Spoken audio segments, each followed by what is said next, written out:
Hello and welcome back to another week of Open Mic Night. If you guys were just watching the previous live show, I am really sorry for that reverb. So it was reverbing really bad. So this is the next Open Mic Night, episode 17. So hopefully, if you guys were watching before, and I hope you just stopped watching because I couldn't even handle it when I went back and watched the show with all the reverb in it. So it should all be fixed now. If not, tweet at me.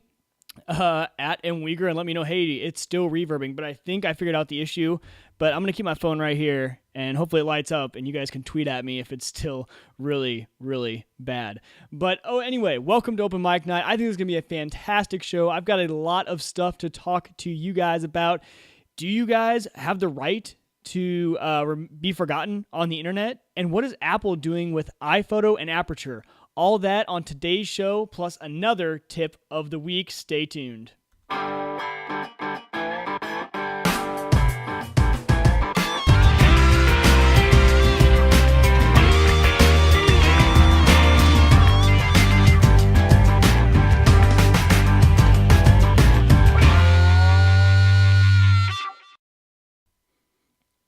All right, so like I said, welcome back to another Open Mic Night. I'm so glad that you guys made it back for another week. For any new viewers out there, this is a weekly live show that I do every Tuesday night at 7 o'clock p.m. Central Time.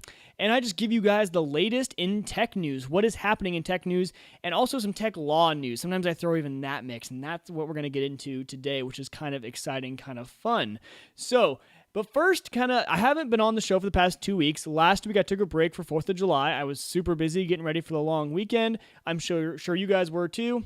So I just decided not to do a show last week, but a lot of stuff has happened for me personally in the last 2 weeks that I just thought you guys would find fun and interesting. The first thing is this is the new little addition to my family. This is my fiance and I's new dog, Petey, and he is just a blast. He is so much fun. He is 5 months old, and we adopted him from a rescue shelter. And he has had a fun, action-packed first weekend. We took him back down to the farm, to my fiance's farm, and he got to run around the farm, play with all the other dogs, meet some cats. He and even went on the boat with us on Sunday, and he rode around the boat, loved the wind in his face, and we threw him in the water, and he is a really good swimmer, we found out. And he had a really good time. And so he's been just what I've kind of been consumed with for the past few days. I'm sure, as you guys know, if you guys have a puppy, they are a lot of work, but a lot of fun. So that's kind of new with me. But the other cool thing that I found, so my family was at my apartment this past weekend while I was gone. And if you guys don't know, I keep show notes. So when I'm doing this show, I have, notes on what I'm going to talk about so I don't forget, because as you guys know, I've been known to ramble a little bit. So on the cover page, though, I had some notes written down that I didn't write. And let's see what it says. So for Tuesday, July 8th, for Open Mic Night, or the name of the show could be called The Olivia Show, Olivia the Great, or Outstanding Olivia. We're talking today about how cool my sister Olivia is, apparently. So these notes that apparently Olivia, my sister, wrote down are how awesome my sister is. She's cool, amazing, and awesome. Who my sister is: gorgeous, smart, creative, fun, funny. I would agree. Those would all accurately describe my sister. And why she is the best sister ever. She loves me. She thinks I'm more than okay. And she's all in all just a really cool cat. And so, Olivia, you got me. I loved the note. I found this on my desk the other day when I was starting to write down my own notes. And I thought it was really funny, really creative. So good job to Olivia. You really did get me. So that was just some kind of fun stuff that's been happening in my life over the past 2 weeks. I like to throw in some personal things about my life before I get too techie with you guys. So that's just an update on me. But let's just jump right into the news. The news this week involves Apple, and Apple actually may be halting the development on iPhoto and Aperture. For those of you guys who don't know, Aperture is their high-end photo editing software. They're very powerful photo editing software. And iPhoto is the basic photo editing software, photo organization application that comes on all the Macs. And it is rumored and pretty much almost confirmed that they are halting the development and not going to go further with those apps because of that new Photos app that they announced at WWDC. So no one really knows why they would maybe get rid of their high-end stuff. Maybe Photos is going to have a lot more power than we thought when they announced it, but no one really knows where this is going to go in the future. But I wanted to let you guys know so that when Yosemite comes out, Yosemite is the next Mac, the OS X software for the Mac. When that comes out, these applications might not come installed. Now, I'm guessing that they will still have them available for download, but they're not going to be doing any further production, further development on any new features. It's all going to be wrapped into that new Photos app. The funny thing is, though, that Photos app doesn't come out until early next year, early 2015, and Yosemite comes out this fall.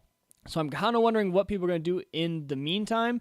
Maybe this will just be an update, for Yosemite, like a 0.1 update for when the next version of Yosemite comes out. I'm not really sure. As of now, it's all kind of rumors, and it's running around the rumor mill on all different websites, but that's just what I have for you guys. Just a little Apple rumor, a little update, something to keep your eye on, something to just know for when you're installing Yosemite that those might not be there. Those might not be an option, but I will keep you guys updated in the future weeks. We have a long time until Yosemite comes out, so we have a long time to talk about that, so don't worry about it.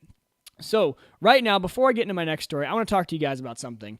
Have you guys ever bought razors to shave with? Of course you have. Most of you guys have bought razors, and it is a pain in the butt, right? First of all, you got to drive to the store. Then you got to go find the aisle, and now all the razors are locked up. You got to get a manager to unlock the razors for you guys, and then you pay $20 to $25 for 4 razors and for razor technology that you guys don't really need. Well, I have a solution for you guys, and that is DollarShaveClub.com.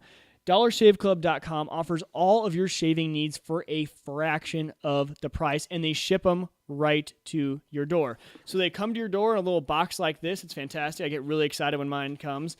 And inside it, so what do I use? I use the 4X blade. And actually, I don't have a blade on there right now, but it has 4 blades on it and an aloe vera strip. And so I'll show you guys the blades right here. So these are all the different options. So for whatever your price range you want, you can get all the different features of the different blades. But the one thing I want to show you guys is you get this handle for free, and it's a solid metal handle. I mean, this isn't just cheap stuff. This is high quality razors. These razors are, I believe, better than any of the top name brand razors I have ever used. And what I also use from them, they don't just do the razors, they do the full line of shaving stuff. So the Dr. Carver's shave butter is fantastic. It is for a nice, smooth shave. I don't cut myself with it. It goes on clear. It doesn't leave my face dry, which is another huge benefit because most of the other shave creams I use make my face really, really dry at the end. And so after this, though, what you can use is also their Dr. Carver's post-shave lotion. And I recently started using this. I didn't originally have it, and it is fantastic. Keeps your face moisturized all day for the next 24 hours. I actually look forward to shaving the next day because I get to use that stuff, and it feels really good on the face. Kind of has a nice, smooth tingle sensation. Really, really nice, and smells good, too. And then one step further, one thing I never thought I would use, but I actually ended up starting to use them, and I love them. They are One Wipe Charlies. One Wipe Charlies are the man wipe for when you're going to the restroom, and they're peppermint scented, but they're manly, and they keep you fresh and clean down there, which is always good, and they're just manly, so you like them. You feel okay using them. But that is DollarShaveClub.com, so head on over to www.dollarshaveclub.com/WegerTech. Give them a try. Like I said, fraction of the price, amazing products, and shipped to your door. You don't have to go to the store. There's really no reason if you shave with razors that you shouldn't try DollarShaveClub.com. I can't think of any. Come straight to your door, fraction of the price, good stuff, manly, fun. Yeah, give them a shot. They are a bunch of fun, and I wouldn't sponsor anything. I wouldn't promote anything that I didn't believe in. I've been a Dollar Shave Club member now for about 2 years, and I love them. I wouldn't choose anything else. It fits exactly what I need, and I think it'll fit exactly what you guys need too. All right, so back to the news. The next story is the story that I teased you guys with 2 weeks ago. I told you that I had a story for you guys that I think you guys would really, really get into, and I wasn't lying. The story is, the title of this video, I'm sure you guys saw, is Do You Have the Right to Be Forgotten on the Internet? Basically, what this means is that a while ago, there is a court case that was started because a Spanish citizen had a long time ago had his house go up for auction because it was being foreclosed on. He had a lot of unpaid debts. He was in a lot of trouble, so his house was foreclosed on. Now, when someone searched his name currently in current day, that was the first thing that showed up. They found that he had been in foreclosure, that he had all these debts, and that this house had gone up for auction.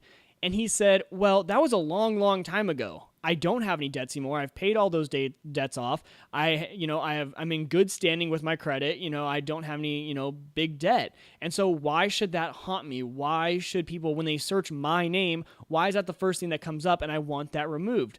Well, he took it to court, and the highest EU court ended up saying that, yes, you have the right to be forgotten. So first thing I got to say is, obviously, this is the EU court, so this has nothing to do with America. So in America, this has no effect. Obviously, us Americans love our First Amendment, and I don't think that is going to change. I don't think this is really going to be a problem for us, but you never know. Crazier things have happened, so that might come down the pipeline later for us in the States, and we might have to deal with that. And we'll just have to see what our Supreme Court holds if this ever does happen. But I doubt this sort of thing would happen in America. We have a lot different culture here than they do over there. But basically what they said, what the highest EU court said, was that if you have information that is linked to you from like a search engine, meaning Google, Bing, any of those search engines, I'm just going to say Google to make it easy for you guys, but it includes all the other search engines as well. If there is information that is inaccurate, irrelevant, inadequate, or excessive, then you have the right for that link to be taken down by the search engine. So what this has led to is hundreds of thousands of requests to Google and all the other search engines to pull down links to certain things about people that they don't want out there. So you guys can start to see where this is starting to go on, is this a good thing or is this a bad thing? First thing I want to talk about is this censorship? Now, you guys know I've talked to you in the past that I just completed my first year of law school, and I haven't gotten into all of these sorts of issues yet in my higher levels. So I'm just going to give you kind of my just personal, run-of-the-day, normal person beliefs on is this censorship. First of all, the actual data, the actual articles, the actual websites are not being taken off the internet. The stuff that the person wants removed is not being taken down. What's being taken down is the link from Google, and it's only if someone searches for your exact name. So let's call this guy John Smith. So if I search specifically for John Smith and that comes up, then the link from Google has to be removed as long as it meets that criteria of inaccurate, inadequate, irrelevant, or excessive. If it meets that criteria and you search just for the name, then Google has to remove that link. So that means if I search for John Smith, I won't see that. But what it means is that if I know where to find that information, if I know what website has it, if I know where to find the article without using a search engine, it's still there. So we're not removing the actual content. So that leads to the argument of, is this censorship or is it not? But where I tend to lean on this issue is that Google and all the search engines is the way we access data. Nowadays, there are so many websites. I mean, there are websites for absolutely everything, and there's no possible way for us to know of all the individual websites that we have to search for. It would be crazy to require someone to go search through all the different websites instead of using a search engine. That's why we have them. Our search engines are our gateway to the internet, and they filter I can't even think of the biggest number possible, but that's how many websites are out there, and it filters that down to your results that matter to you. And so I think this is, in a way, censorship. Even though the stuff is not being removed, the access to the data is pretty much removed. A lot of these websites you wouldn't be able to find any other way if it weren't for Google. You're not going to know about them. You're simply not going to know about those sites. And so I think it is, in a way, censorship. It is not allowing people to get to the information that they want. Now, the other side of this is that people deserve to have some of this stuff removed? Obviously, you guys can think of the extreme cases. You could have a murderer out there. You could have someone who wants all that their past just removed because they're not anymore. They're a good citizen. They do everything right nowadays. They haven't been in trouble with the law for 20, 30 years, and they want that removed. Is that okay? Should we not have access to that information through a search engine for that person? Is that okay? Well, the thing about this, the stand, I guess, that I'm taking is I think people should be the judge of what is relevant and what isn't, with the access to the information. So I should be able to look through Google. I should be able to get accurate results. I should be able to see everything that is out there to see. And then I should be the judge of what should really matter. So if I'm a bank, if I'm going to loan this Spanish citizen money, and I look and I Google and I can see that, 30 years ago he had a foreclosure and he had all debts, but now he's current, that's up to me. That's up to me if I want to take that risk, knowing that he had that past behavior but yes, now he's current. That should be something that I decide, and that should be not something that the person decides that I don't get to see. Now, that's just kind of one end of the argument. The other end is, yes, it's old stuff. And in the olden days, before the internet, you would have had to do a ton of searching to actually get to that information because it's so old and it wasn't readily available. And yes, that's true. It is true that back in the old days, this would not have been an issue. But the problem is we don't live in the old days, and we live in the internet era where everything is accessible. And I think it's just something that we have to come to terms with. I think this is the first step in humans realizing that data is being collected on us in a ton of different ways, and that's going to be searchable by other people. And so the EU obviously took it into their own hands by saying, no, you have the right to be forgotten, and they are required to take these down. Google has been playing it safe and just pretty much taking down all the links that people have been requesting, if it even remotely meets the criteria that they set out. And so it's just something fun. It is something I wanted to talk to you guys about and see what your guys' views on this issue were. Is it important to you guys? Do you guys think this will happen in America? For any of you that do live in Europe, I really want your opinion on how this affects you and what you guys think, and will you take advantage of it?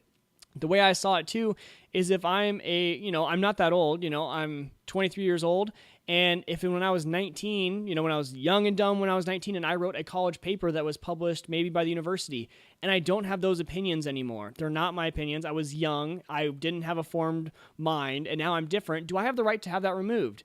Technically, it's inaccurate, and technically it's irrelevant because I no longer have those views, and I don't have the views anymore, so it's inaccurate, and it's irrelevant because I don't have the views. So is that okay? Can I tell Google to take that down? See, this is where we start getting into the really messy situation of are we going to end up having an internet of only positive things, only that things that people want us to see? It's kind of the Facebook effect of people seeing only the part of your life that you want them to see. They only post the positive parts. Maybe they're not going to post maybe the negative parts. But is this going to be the case with everything nowadays? And it was just a very fun issue, a very fun thing that was being talked about on a lot of my podcasts, and I thought it was extremely interesting. One, because I'm a law student, and two, because I have a lot of stuff out there about me that, who knows, maybe in 30 years, I will regret saying everything I'm saying to you guys. In 30 years, maybe I will look back at my open mic nights and say, I don't want that out there. I don't want people to see that. That's not something I am proud of, and I want them to take it down. So it's just fun. Everyone can apply this to their own life, and so it was something that I just want to fill you guys in on if you weren't in the loop on what was going on with this whole case, and it was a lot of fun to kind of research and look into and see kind of the history of how it all happened. And so that really does it for the news. That's kind of all I have for you for the news, but I do have a pick of the week for you guys, and the pick of the week, the way I got the idea was I was at the lake on Sunday, and we were at a very large lake with a lot of really confusing roads around it. And my fiance had gotten to the lake first, and she was on one side of the lake, but when we all arrived, we went to the extreme opposite end of the lake, and the lake's really big and, like I said, a lot of confusing roads. Well, instead of getting on the phone and trying to talk to her and figure out how she is and how she can meet us where we are, there weren't any big landmarks she could search for. We were just at a spot around the lake. What I did was I used my map location on my phone and shared my location with her, and then she was able to follow that and meet us there. So I'm going to show you guys how to do that.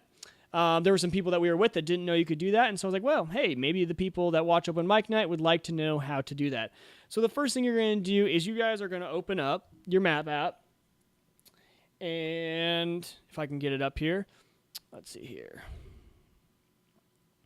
So you guys are going to open up your map app, and on the bottom left-hand corner, there is an arrow that will have your location. And what it does is if you tap that, it will actually show you where you are. And I got a lot of you guys use this. A lot of you guys know how to use that feature already. Well, the next step in all of this is so once it's found your location, once you have that blue dot on the screen, on the bottom part of the screen, there's a square with an arrow pointing up. And what you can do is you can tap that, and you can actually message out your location. Now, I will admit that this works a lot better if you have two people with iPhones, but it will, it might work with someone with an Android phone, but it'll really work really well with someone who has another iPhone. So all I do is I hit message, I tap the person I'm going to send it to, and I send it to them, and it sends them a link, kind of a little picture, and they can click on it, and it'll show them exactly where I am, and then they can get directions to me. So this obviously, in my case, works really well when you're not around a big landmark. You can't just say, oh, hey, Google the restaurant I'm at and meet me there.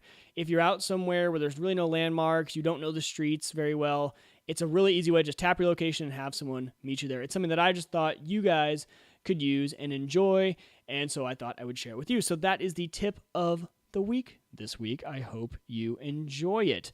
If you guys like this show, if you guys like hearing kind of my tech news of the week, hit that subscribe button down below and let me know in the comments if you guys want to see anything different or new, or if you liked it. Hit that like button if you do. That really helps me out. So subscribe and like, that really helps me out. But if you guys want to, head on over to my website. It's wiegertech.com, WIEGERTECH.com, and there you can find all of my old open mic nights. You can find my tutorials. I'll actually have another tutorial coming up here soon, and it was actually uploading before I started the show, so it should be up really soon. And so check that out. But that'll all be on the YouTube page. If you just stick to my YouTube page, it's actually probably the easiest way to follow me. If you guys do want to support the show, I have set up a Patreon. Patreon is a way that you guys can give back to small people like me. So the reason I promote Dollar Shave Club, the reason I set up Patreon, is to just cover the costs of running my website, running the show. So it's patreon.com/WiegerTech, patreon.com/WiegerTech, and you can check that out there. There's all sorts of different kind of things I give you if you give certain levels, but don't feel like you have to give. I love all of you guys, no matter what, and so don't worry about it. Watch my videos for free, but if you want to support the show, if you like supporting content that you enjoy, there is that option. I really, really appreciate it. I have 2 patrons right now, and I love both of you. You guys know who you are, and you guys are fantastic. So I have 2 people supporting me on Patreon, and you can do it for as little as $1 a month. Anything helps. I'm trying to raise a goal of $20 a month. For that covers just simply my website. Having my website up on the internet costs me $20 a month, and so that will just cover that part of my show. So that's my goal. But I hope you guys enjoyed the show. Email me, mike@wiegertech.com, if you have any suggestions, questions, tips. If you guys have a tip that I should tell people about, please send them to me. My tip of the week is sometimes the hardest thing for me to find. I need to find cool stuff for you guys to know about, and that's one of the hardest things for me to do. So if you guys have a tip, let me know. Also, you can let me know on Twitter at mwieger, at MWIEGER. But I hope you guys enjoyed the show. I enjoyed doing it for you guys. You guys are the reason I do this show. I love hearing from you guys. But until I see you guys next time, tech on.